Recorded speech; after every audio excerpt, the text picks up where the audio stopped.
나만의 골방에서 조용히 문을 닫고 오직 은밀한 중에 계신 하나님 아버지께 예배 드리기를 원하시는 우리 모든 성도님들에게 하나님의 은혜와 사랑이 충만하게 임하시기를 예수 그리스도의 이름으로 축복합니다.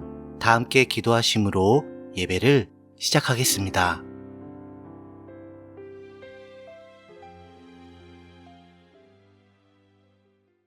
저의 유일하고도 영원 불변한 신랑이신 예수님을 보내주신 하나님 아버지, 그것도 지옥불에 가야 마땅한 저의 죄악을 대속하기 위해 신랑이신 예수님을 십자가에 기꺼이 내어주셨으니 저는 그 어떤 고난과 시련이 닥쳐와도요, 나의 신랑 되신 예수님의 정결한 신부로 살아가리라 굳게 다짐하고 또 다짐합니다. 그래서 신랑 되신 예수님이 신부인 저를 혼인잔치에 데려가기 위해 하늘로 강림하실 그날만을, 오직 그날만을 언제나 손꼽아 기다리고 있음을 온전한 마음을 다해 고백합니다. 그래서 항상 깨어 기도하며 그날을 기쁨으로 맞이하길 원하는 마음으로요, 하루하루 이 세상 속에서 살아갈 수 있도록 제 마음을 주장하여 주세요.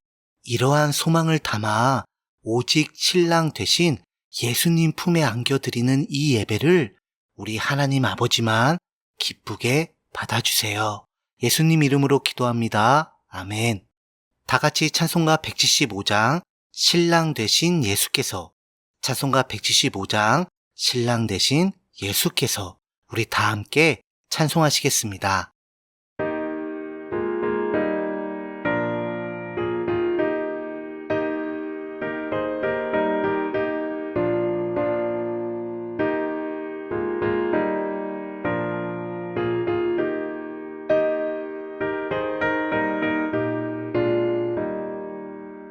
신랑 되신 예수께서 다시 오실 때 빨간 등불 들고 나갈 준비 됐느냐. 그날 밤에 주님 맞을 등불이 준비됐느냐. 예비하라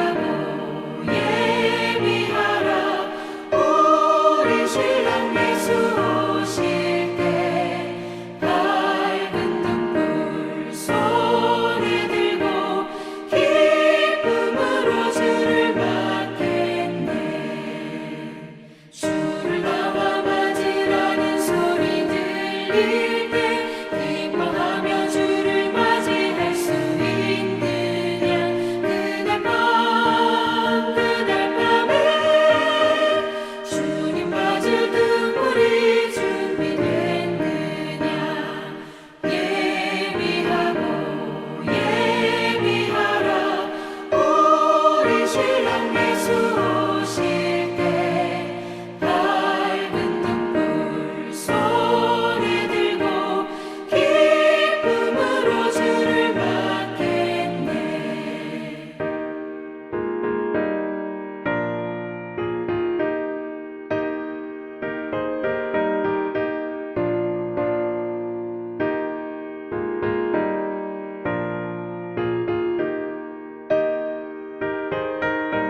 오늘 함께 나누실 말씀은요, 신약성경에 있는 요한계시록 17장 1절에서 18절까지입니다. 제가 가진 성경으로는 신약성경 415페이지가 되겠습니다. 신약성경 요한계시록 17장 1절에서 18절까지입니다. 그럼 다 찾으신 줄 알고요. 오늘 본문 말씀을 저와 함께 읽어보시겠습니다. 또 7 대접을 가진 7 천사 중 하나가 와서 내게 말하여 이르되 이리로 오라. 많은 물 위에 앉은 큰 음녀가 받을 심판을 내게 보이리라. 땅의 임금들도 그와 더불어 음행하였고 땅에 사는 자들도 그 음행의 포도주에 취하였다 하고 곧 성령으로 나를 데리고 광야로 가니라. 내가 보니 여자가 붉은빛 짐승을 탔는데 그 짐승의 몸에 하나님을 모독하는 이름들이 가득하고 7 머리와 10 뿔이 있으며 그 여자는 자줏빛과 붉은빛 옷을 입고 금과 보석과 진주로 꾸미고 손에 금잔을 가졌는데 가증한 물건과 그의 음행의 더러운 것들이 가득하더라. 그의 이마에 이름이 기록되었으니 비밀이라, 큰 바벨론이라, 땅의 음녀들과 가증한 것들의 어미라 하였더라. 또 내가 보매 이 여자가 성도들의 피와 예수의 증인들의 피에 취한지라. 내가 그 여자를 보고 놀랍게 여기고 크게 놀랍게 여기니 천사가 이르되 왜 놀랍게 여기느냐? 내가 여자와 그가 탄 7 머리와 10 뿔 가진 짐승의 비밀을 내게 이르리라. 내가 본 짐승은 전에 있었다가 지금은 없으나 장차 무적행으로부터 올라와 멸망으로 들어갈 자니 땅에 사는 자들로서 창세 이후로 그 이름이 생명책에 기록되지 못한 자들이 이전에 있었다가 지금은 없으나 장차 나올 짐승을 보고 놀랍게 여기리라. 지혜 있는 뜻이 여기 있으니 그 7 머리는 여자가 앉은 7 산이요 또 7 왕이라. 5은 망하였고 하나는 있고 다른 하나는 아직 이르지 아니하였으나 이르면 반드시 잠시 동안 머무르리라. 전에 있었다가 지금 없어진 짐승은 8번째 왕이니 7 중에 속한 자라. 그가 멸망으로 들어가리라. 내가 보던 10 뿔은 10 왕이니 아직 나라를 얻지 못하였으나 다만 짐승과 더불어 임금처럼 한동안 권세를 받으리라. 그들이 한 뜻을 가지고 자기의 능력과 권세를 짐승에게 주더라. 그들이 어린 양과 더불어 싸우려니와 어린 양은 만주의 주시요 만왕의 왕이심으로 그들을 이기실 터이요 또 그와 함께 있는 자들 곧 부르심을 받고 택하심을 받은 진실한 자들도 이기리로다.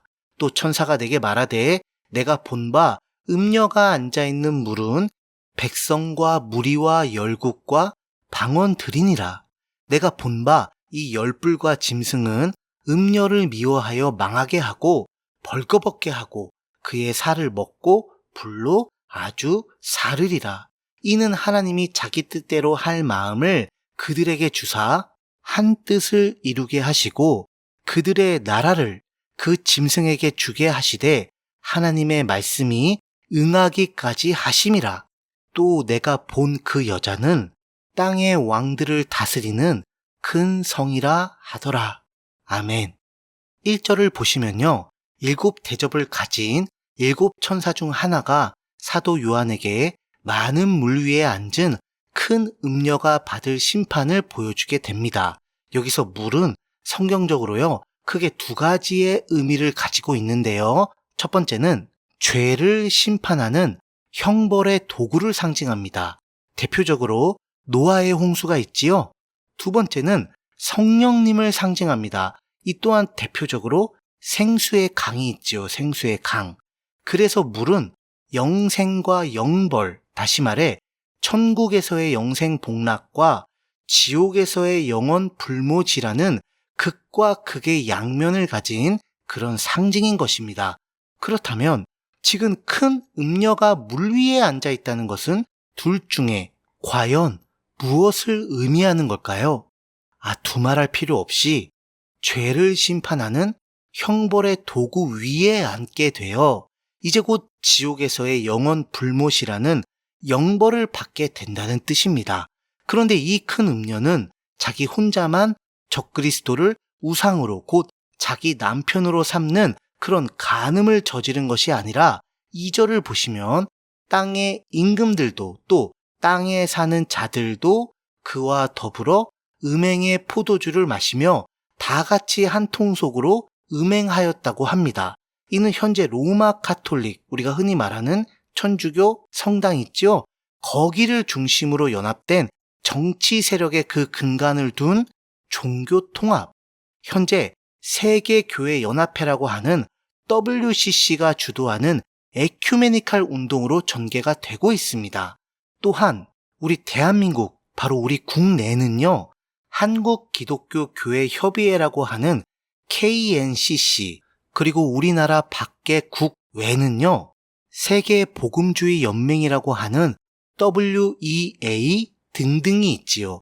다들 이름이 각각 다를지라도 또 각자 주장하는 목소리가 약간은 다를지라도 결국에는 모두 한 통속으로 모든 종교를 다 통합하여 자기들의 메시아인 적그리스도를 숭배하기 위해 음행으로 미혹하는 그런 음녀들일 뿐입니다. 그래서요, 자기 죄를 회개하고 오직 예수 그리스도의 십자가와 부활의 복음을 믿음으로 죄인에서 하나님의 자녀로 거듭나는 그 구원을 받은 성도는요, 마땅히 당연히 성경적인 복음의 진리에 입각하여 이들과 어떠한 교류도 어떠한 만남도 접촉도 일체 가지지 말아야 합니다. 아니 그런데 내가 지금 속한 교회가 이 단체에 가입이 되어 있다? 그리고 이에 관련된 여러 가지 교육과 활동을 하면서 영향력을 끼치고 있다? 글쎄요.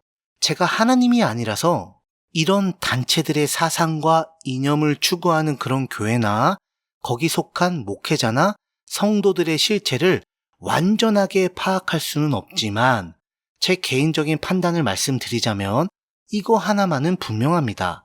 그게 뭐냐면요. 저는요.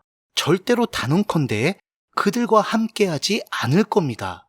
아니 지옥에 가야 마땅할 죄인이었던 저를 하나님의 자녀로 거듭나는 그 구원의 은혜와 사랑을 베풀어 주시기 위해 제가 받아야 마땅할 그 영원불변한 지옥 형벌을 십자가에서 다 받으시기 위해 채찍에 맞아 온몸의 살점이 다 뜯겨져 나가고 또 모든 피를 한 방울도 남김없이 십자가에 매달려 다 쏟아 주셨으며 정말 이것도 모자라서 결국에는 제가 마땅히 받아야 할 하나님의 저주를 그 지옥의 형벌을 홀로 다 대신 받아주시고 하나님께 잠시 버림까지 받았던 저 대신 그 버림까지 대신 받아주셨던 나의 구주, 우리 구주 예수님을 그리고 제가 날마다 저의 영혼을 영원토록 책임져 주시고 붙들어 주시고 인도해 주시는 가운데 날마다 뵙고 교제하며 그 품에 안겨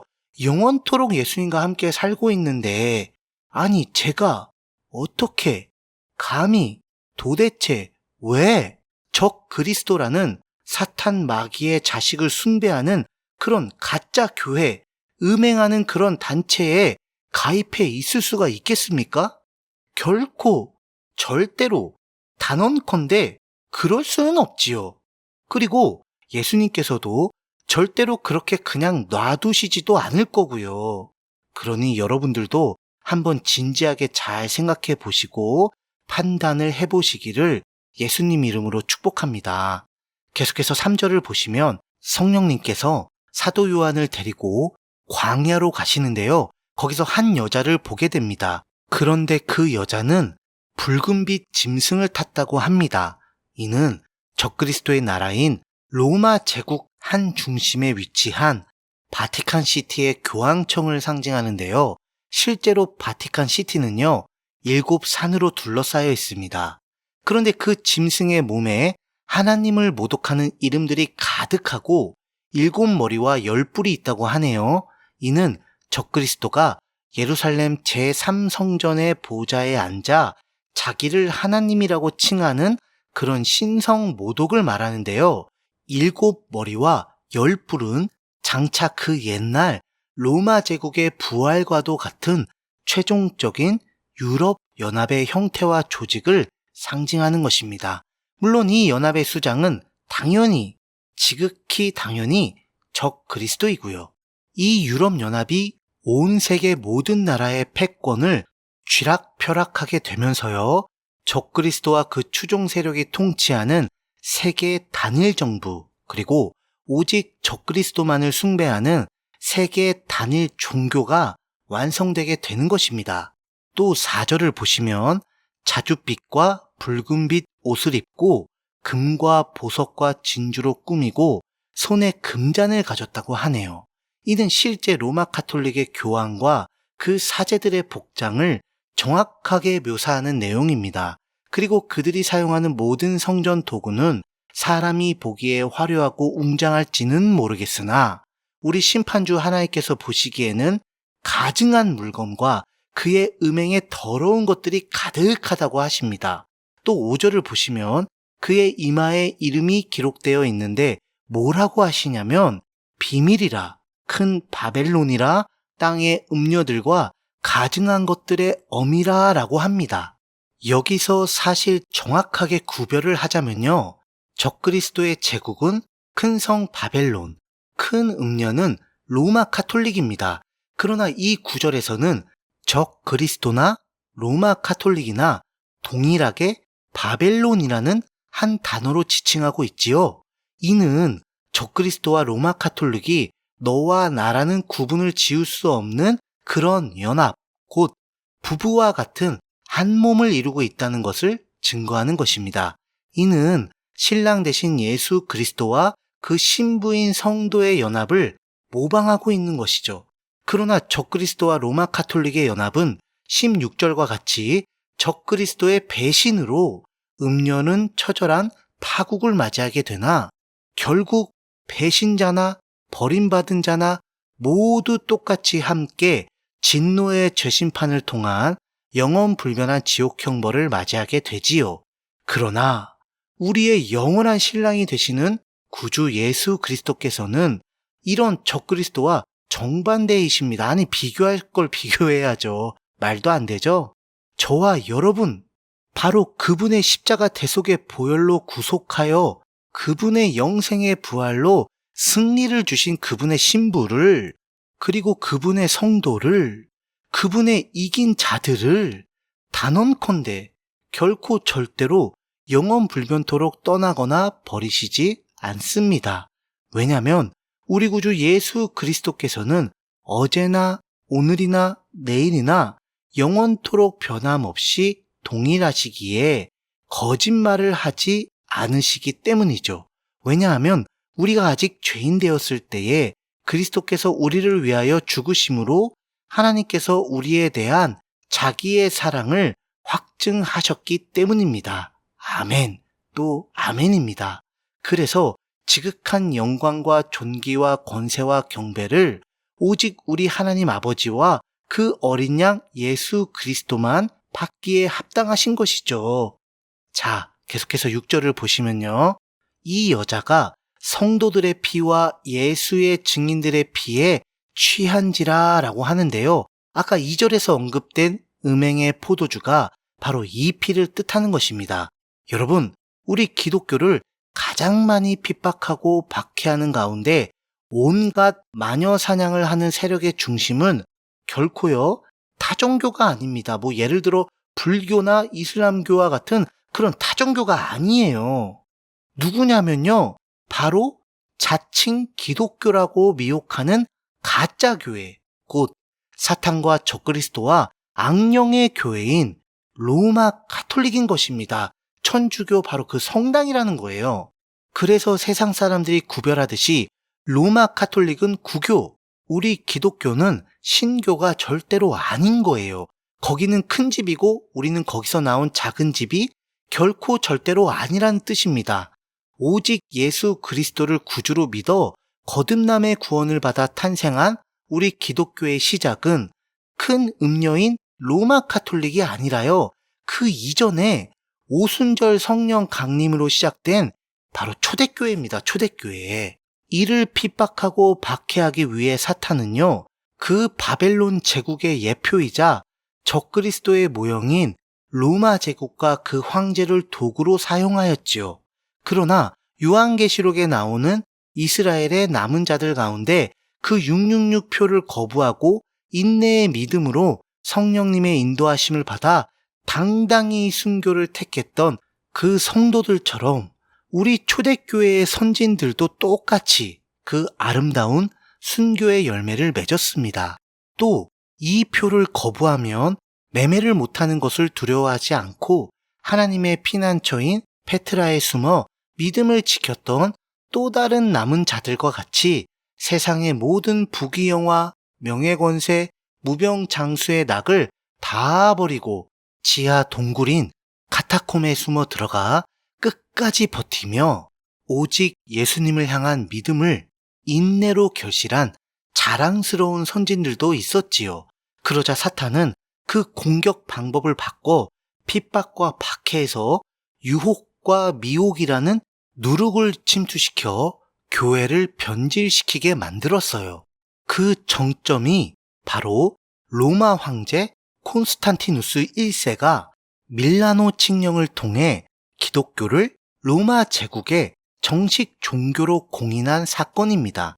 이때 다른 타종교들, 그러니까 온갖 우상을 숭배하는 지역의 잡종교들을 기독교로 똑같이 편입을 시키기 위해 너희들의 신을 인정해 줄 테니 예수라는 또 다른 신도 함께 숭배하라는 종교다원주의 정책을 추진했는데요. 거기서 나온 거대한 음녀이자 가짜 교회가 바로 로마 제국의 국교였던 로마 카톨릭입니다. 사탄이 이 공격은 아주 대성공을 이루었지요.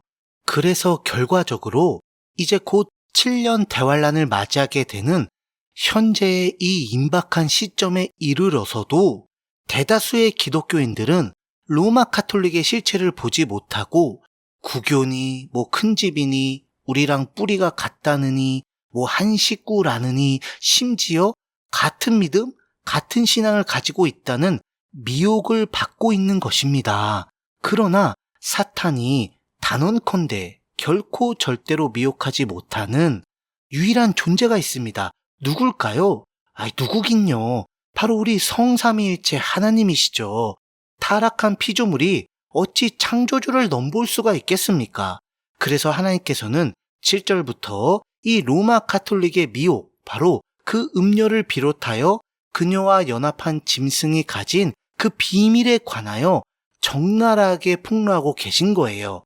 8절을 보시면 일단 내가 본 짐승은 전에 있었다가 지금은 없으나 장차 무적행으로부터 올라와 멸망으로 들어갈 자라고 하시는데요. 초대 적 그리스도였던 님으로부터 지금까지 쭉 이어온 그의 계보의 실체를 드러내시면서 그 마지막 짐승이 바로 7년 대환란에 등장하는 적 그리스도임을 말씀해 주십니다. 그리고 땅에 사는 자들로서 창세 이후로 그 이름이 생명책에 기록되지 못한 자들이 이 짐승을 놀랍게 여길 것이라고 하십니다. 즉, 그 이마나 오른손에 666표를 받고 적그리스도를 숭배하기 위해 하나로 통합된 세계 단일 종교의 수장이자 거짓 선지자인 로마 카톨릭의 교황의 미혹을 따라 그를 하나님으로 숭배하는 죄악에 전원 다 빠지게 된다는 뜻이죠. 그리고 9절을 보시면 그 7머리는 여자가 앉은 7산이요 라고 하는데요. 아까 말씀드렸다시피 이는 실제 7산으로 둘러싸인 바티칸 시티를 말합니다. 그리고 이곳에 교황청이 있으니 요한계시록의 모든 계시는 역시 문자 그대로 모든 것을 정확하게 드러내고 있음을 알 수가 있는 거지요. 또 10절에 보면 7머리는 또 7왕이라고 하는데요. 여기서 5은 망하였고 하나는 있고 다른 하나는 아직 이르지 아니하였으나 이르면 반드시 잠시 동안 머무르리라 라고 합니다. 이는 초대 적그리스도인 님으로부터 시작된 적그리스도의 계보를 뜻하는데요. 일전에 설명드린 대로 아브라함의 자손이자 다윗의 자손인 예수 그리스도의 계보를 철저하게 모방하는 그런 코스프레인데요. 여기서 다섯은 망하였다라는 뜻은요, 그들이 죽고 난 후 하나님께 심판을 받았다는 뜻인데, 그 다음 여섯 번째 적그리스도가 있다는 것을 하나는 있고라고 표현한 것입니다. 이 적그리스도는 사도 요한이 요한계시록을 기록할 때 자신을 신으로 숭배하기를 거부한 그 기독교를 핍박하고 박해했던 로마 황제 중에 하나일 가능성이 아주 큽니다. 그런데 마지막 7년 대환란이 임박한 바로 지금 우리 시대에 주목해야만 하는 적그리스도는 이들이 아니라 바로 11절 전에 있었다가 지금 없어진 짐승은 여덟 번째 왕입니다. 여덟 번째 왕. 바로 첫 번째부터 일곱 번째 적그리스도들 가운데서 다시 여덟 번째 적그리스도로 또다시 재등장하게 된 그 적그리스도인 거죠. 그가 바로 7년 대환란을 거쳐 결국 하나님의 손에 빠져 멸망으로 들어가게 된다고 합니다. 곧 아마겟돈 전쟁의 패배로 인해 영원불변한 지옥 불못에 처해지는 것을 뜻하지요. 그리고 12절에 보시면 여덟 번째 왕인 마지막 적그리스도에게는 10뿔이 있는데요. 나중에 때가 되면 이들이 짐승과 더불어 임금처럼 한동안 권세를 받게 된다고 합니다. 바로 적그리스도를 추종하는 유럽연합의 수장들인데요. 말세의 그 모습을 드러낼 세계 단일 정부를 이들이 통치할 권세를 받게 된다는 뜻입니다. 이는 천년왕국 시대의 모든 성도들이 예수 그리스도와 더불어 왕노릇하는 것을 철저하게 모방하는 것이죠. 여하튼 이런 악의 무리들이 13절과 같이 한 뜻을 가지고 자기의 능력과 권세를 짐승에게 바치는데요. 그 이유와 목적은 14절, 그들이 어린 양과 더불어 싸우기 위함입니다. 그러나 어디 게임이 되겠습니까? 감히 상대조차 불가하지요. 왜요? 어린 양은 만주의 주시요 만왕의 왕이심으로 그들을 이기실 터이기 때문입니다. 비록 이들은 창세 이후로 세계 역사상 전무후무하게 막강한 권세와 엄청난 전투력을 가졌으나 그건 단지 피조물끼리 간에 도토리 키재기일 뿐이죠. 우리 어린 양 예수 그리스도께서는 창조주 하나님이십니다. 그러니 그날로 그냥 순식간에 초토화되며 멸절하게 되는 거죠. 지들이 무슨 수가 있겠습니까? 그래서 이러한 창조주의 자녀이자 백성이자 신부인 그와 함께 있는 자들, 곧 부르심을 받고 택하심을 받은 진실한 자들도 그분으로 인해서 이기게 되는 것입니다. 아멘. 할렐루야죠, 할렐루야. 오직 우리 하나님 아버지와 그 어린 양 예수 그리스도께 영원 무궁한 영광이 있을 뿐입니다. 결코 절대로 신천지의 이단 괴수와 그 추종자들이 이긴 자가 아니에요. 그들은 이긴 자가 아니라 지금 철저하게 지는 것뿐만 아니라 마귀에게 머리끄댕이가 잡혀서 속고 있는 불쌍한 자들이에요. 이런 이단 교리를 뿜어내며 적그리스도의 하수인 역할을 하는 이 자들은요, 그와 함께 영원한 지옥 불못의 형벌만이 기다리고 있을 뿐이니 얼마나 안타깝습니까? 여하튼 계속해서 15절을 보시면 적그리스도라는 짐승과 연합하여 그 위에 올라탄 음녀 있잖아요. 그 음녀가 앉아있는 물은 백성과 무리와 열국과 방언들이니라 라고 합니다. 그런데 아까 제가 말씀드리기는 이 물은 심판의 도구라고 했는데 여기서는 왜 백성과 무리와 열국과 방언들이라고 할까요? 왜냐하면 극소수의 남은 자들, 곧 하나님의 계명과 예수의 믿음을 지키는 자들, 바로 예수 복음을 믿음으로 구원받아 페트라에 숨겨진 이스라엘 민족들과 이들을 물신양면 도와주는 아주 적은 무리의, 아주 소수의 무리의 이방인들을 뺀 나머지 모든 사람들은 이미 적그리스도의 666표를 다 받아서 그 짐승과 공동 운명체가 되었습니다. 결국 이들도 전부 다 같이 하나도 예외 없이 심판의 물 위에 앉아 그날에 함께 휩쓸려가는 그런 상태를 묘사한 것이죠. 그런데 그 이전에 이 음녀, 곧 로마 가톨릭의 교황청을 비롯한 그 음행의 추종자들은 세계 단일 정부에게 미움을 사서 배신을 당해 망하게 됩니다. 토사구팽이라고 하죠. 16절. 이 열불과 짐승은 음녀를 미워하여 망하게 하고 벌거벗게 하고 그의 살로 먹고 불로 아주 사르리라 라고 하네요. 한마디로 지들끼리 미쳐가지고 서로 먹고 먹히는 그런 진흙탕 개싸움을 하게 된다는 것입니다. 이놈들은 왜 이렇게 싸움박질하면서 서로 못 죽여서 안달일까요? 그 답은 17절. 이는 하나님이 자기 뜻대로 할 마음을 그들에게 주사 한 뜻을 이루게 하시고 그들의 나라를 그 짐승에게 주셨기 때문입니다. 아니 그러면 하나님께서 도대체 왜 이렇게 하셨을까요? 세상 불신자들이 말하는 것처럼 하나님이 어딨어? 있으면 내 인생이 또 왜 이래? 또 세상은 왜 이래? 아무런 힘도 능력도 없는 허무한 가상의 존재 아니야? 과연 이것 때문일까요? 이런 사상과 주장과 생각 때문일까요? 아니면 성부, 성자, 성령의 성삼위일체 하나님께서 사탄과 적그리스도와 악령의 삼위일체보다 약하기 때문에, 능력이 좀 부족하기 때문에, 지혜와 권능에서 그것들한테 밀리기 때문일까요? 아니요. 절대 그럴 수 없습니다. 그 답은 데살로니가 후서 2장 11절에서 12절에 아주 잘 나와 있지요. 정확하게 나와 있지요. 이러므로 하나님이 미혹의 역사를 그들에게 보내사 거짓 것을 믿게 하심은 진리를 믿지 않고 불의를 좋아하는 모든 자들로 하여금 심판을 받게 하려 하심이라. 네, 그렇습니다. 하나님께서는 아마 이런 마음이실 겁니다. 그래. 어디 너희들 하고 싶은 대로 마음대로 다 해봐. 어디 끝까지 그렇게 발악하면서 패역하고 악한 교만의 범죄를 마음껏 저질러봐. 아주 마음껏. 이를 위해 여기 모였다 저기 모였다 이리 붙었다 저리 붙었다 이것도 해보고 저것도 다 해봐. 그러나 내가 내 스스로 나의 거룩한 이름을 두고 맹세하마. 내가 정한 그 심판의 날에 사탄과 같은 교만의 반역으로 똘똘 뭉친 너희들 모두 그 죄악의 덩어리들을 내가 단번에 지옥의 불못으로 영원토록 처박아 둘 것이다. 거기는 구더기도 타지 않고 시작과 끝도 없는 영원 무궁한 지옥불의 구덩이임을 너희들이 그때가 되면 미치도록 깨닫게 될 것이다. 라고 말입니다.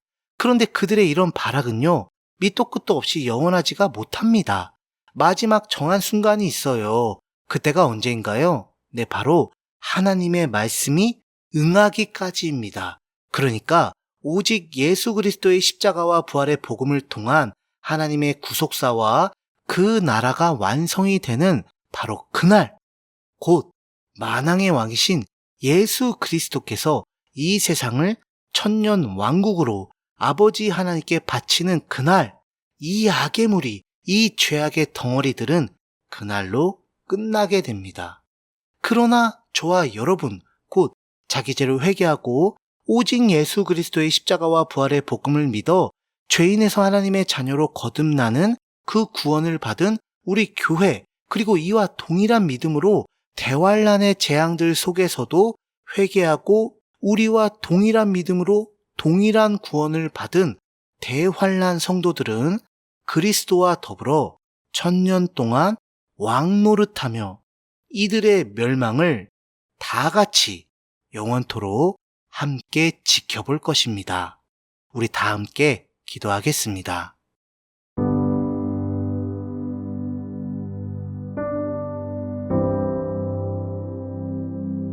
하나님 아버지, 제가 오직 예수 그리스도의 십자가와 부활의 복음 안에 담긴 하나님의 절대적인 은혜와 영원불변한 사랑, 바로 그 결정체인 구원이라는 그 선물을 받아 적그리스도의 음녀에서 예수 그리스도의 신부로 영원불변토록 거듭나게 해주심을 너무나 감사합니다. 그러니 하나님 아버지, 이 육신을 입고 이 세상을 사는 마지막 최후의 순간까지 주님의 정결한 신부로 신랑 되신 예수님의 십자가와 부활의 복음을 믿고 배우고 적용하고 감사하고 확신하며 다른 이들에게 전파하고 가르치다 주님 곁으로 당당하게 갈 수 있도록 주님, 내 영혼을 당신 손에 부탁하나이다. 나를 긍휼히 여겨주시고 영원부터 영원까지 나를 지켜주시고 인도하여 주세요. 예수님의 이름으로 기도합니다. 아멘. 각자의 기도 제목을 가지고 하나님께 자유롭게 기도하시면서 예배를 마치시길 바랍니다.